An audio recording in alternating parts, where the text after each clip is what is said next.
I myself Rahul Kumar Singh. I'm from VSS Institute of Medical Science and Research, and I am new to this type of environment. So there can be a lacking or anything, and please cooperate with me. And today I'm going to discuss about histopathological analysis of anemia. Okay, and you know that anemia is a common clinical presentation to our OPDs.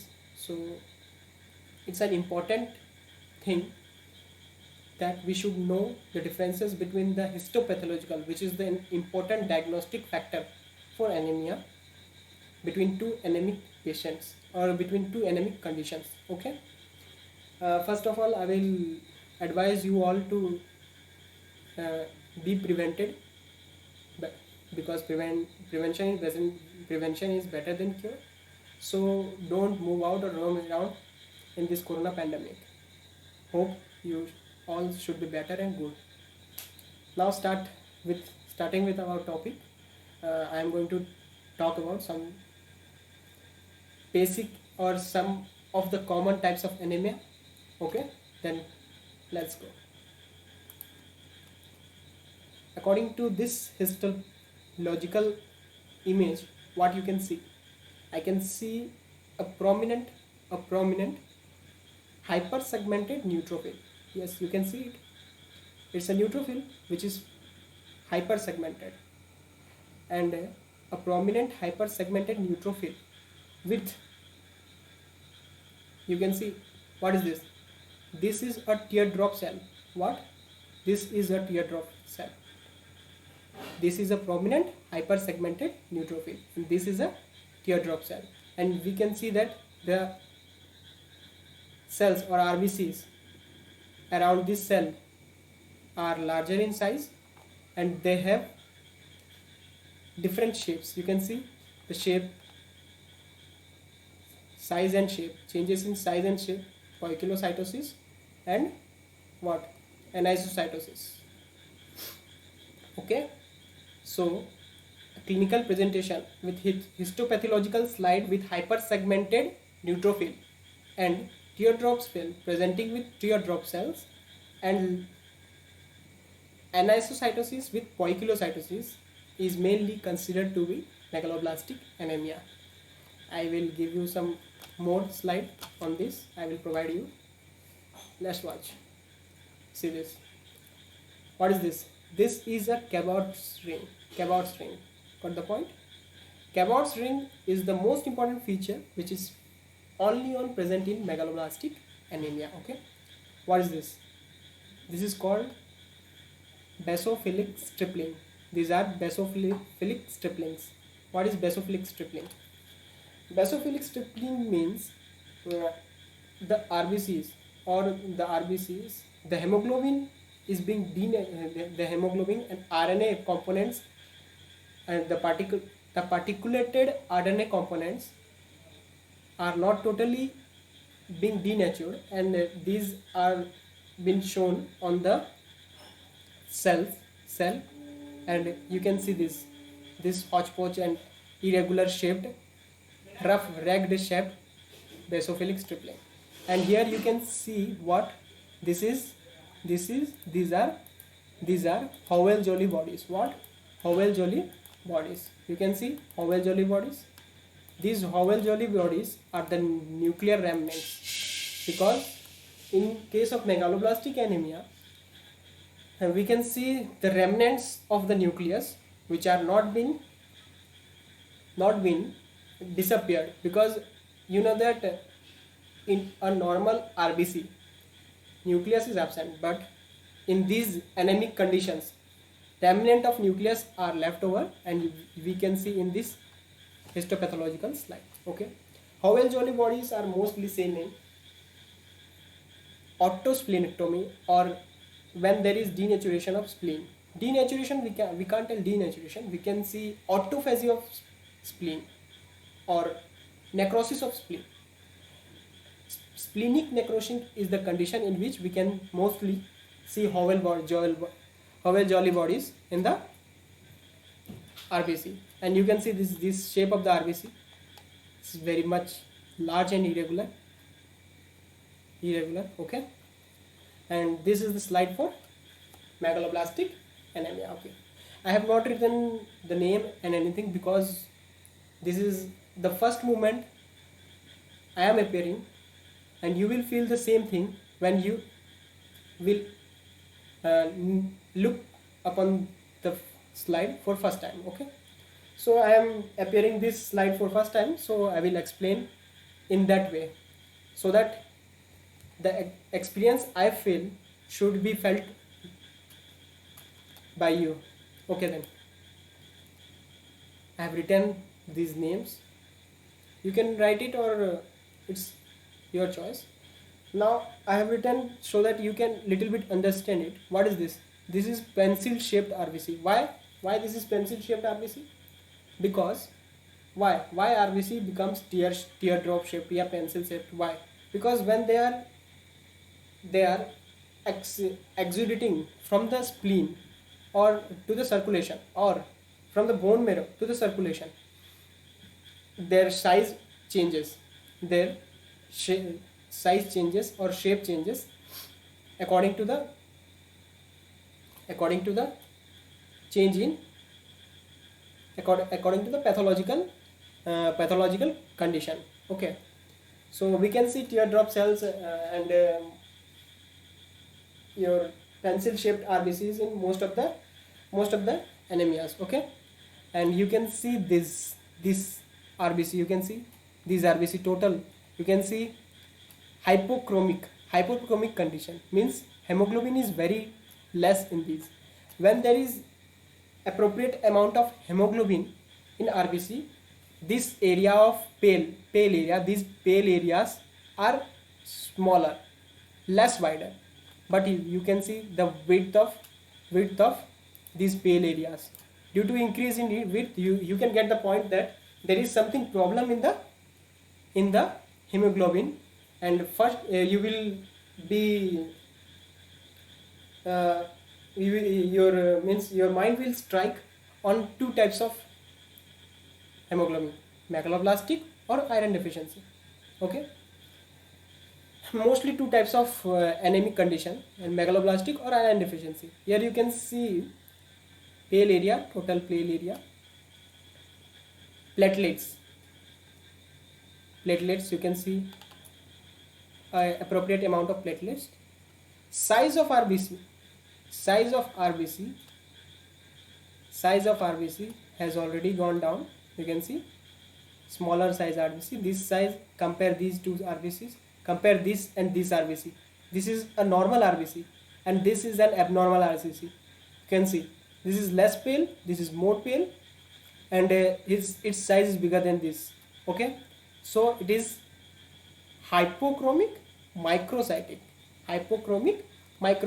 Here you can see teardrop cell, here you can see pencil shaped RBC. Okay, with this you can conclude that as size of RBC is larger in megaloblastic anemia, here in which condition size of RBC is smaller? Hypochromic microcytic, and this anemia is called iron deficiency anemia.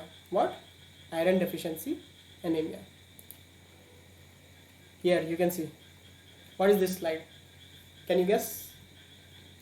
Okay, this slide is, first I have to check what the points are there. I have marked with an arrow so that you can get the points. Here you can see RBCs without paleness. Yeah, RBCs are totally dark, so these are called with smaller size. You can see they are with a smaller size, so these are called spherocytes. What? Spherocytes. You can see RBCs are with smaller size, and here you can see small granules. What are these? These are Howell-Jolly bodies. What are these? These you can see Howell-Jolly bodies. Means you can get the point is there is a splenic atrophy or splenic necrosis, splenic dysfunction, which can result in Howell-Jolly bodies, which is the remnant of RBC nucleus. Okay, and which stage the RBC loses its nucleus? It's the reticulocyte stage. Okay, get the point? So in reticulocyte stage, in normal RBC, they lose their nucleus. In normal RBC, there will be no presence, no remnants of nucleus, but in case of abnormal RBCs and mainly in autosplenectomy, there will be a remaining remnant of the nucleus. Okay, so these are spherocytes, and you can see the size changes in size, and this is what? This is changed. Its size and shape also changed. Shape is changed totally. Size is larger. So poikilocytosis, they are showing both poikilocytosis and anisocytosis. Okay, so you got 2 points. Here you can see spherocytes, and here you can see poikilocytosis and anisocytosis. Okay, and this is same slide. Yeah, here see, this is a better slide you can get. Here you can see polychromasia. What is polychromasia? Polychromasia means RBC will appear like bluish type RBC will appear, which occurs mainly in reticulocyte condition. Reticulocyte condition, in the previous precursors of RBC, they are little bit bluish type. The cytoplasm is little bit bluish, and you can see this little bit bluish when stained. Okay, get the point? And mainly supravital stain is used for reticulocyte staining, because supravital stain can stain the ribosomal granules much better. Some of the examples are like your methyl violet, crystal violet, cressyl brilliant violet, etc. So we'll go in that point later in my subsequent videos.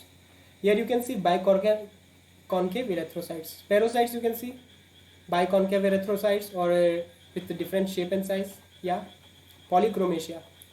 And here you can see Howell-Jolly bodies. These are Howell-Jolly bodies. Okay, get the point?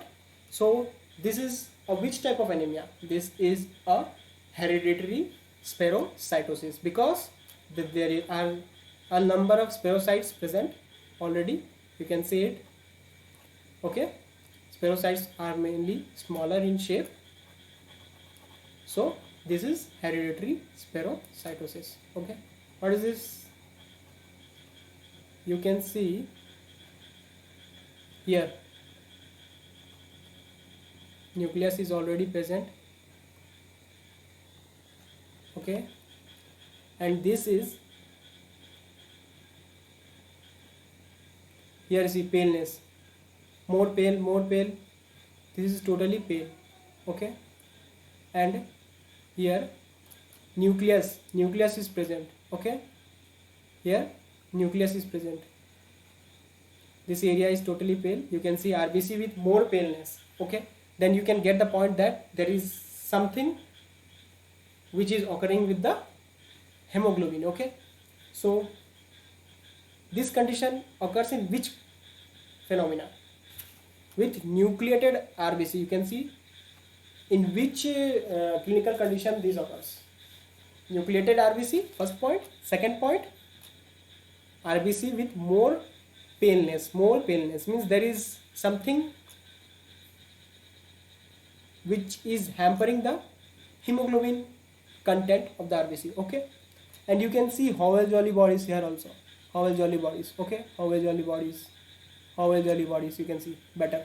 Here, see this. What is this? This is the target cell. What? Target cell. Target. You know target. Shape of the target. This is circular, bicircular. I can say bicircular. A big circle, a small circle inside a big circle.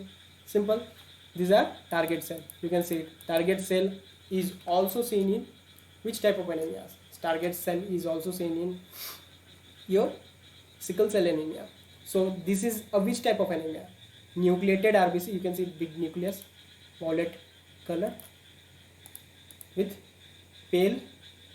much pale RBC with more paleness. Okay, and Howell-Jolly bodies with target nucleus. This is a clinical condition for thalassemia. What is thalassemia. Thalassemia is the anemic condition. In this condition you can see all of these properties. Okay, I will show you more. See,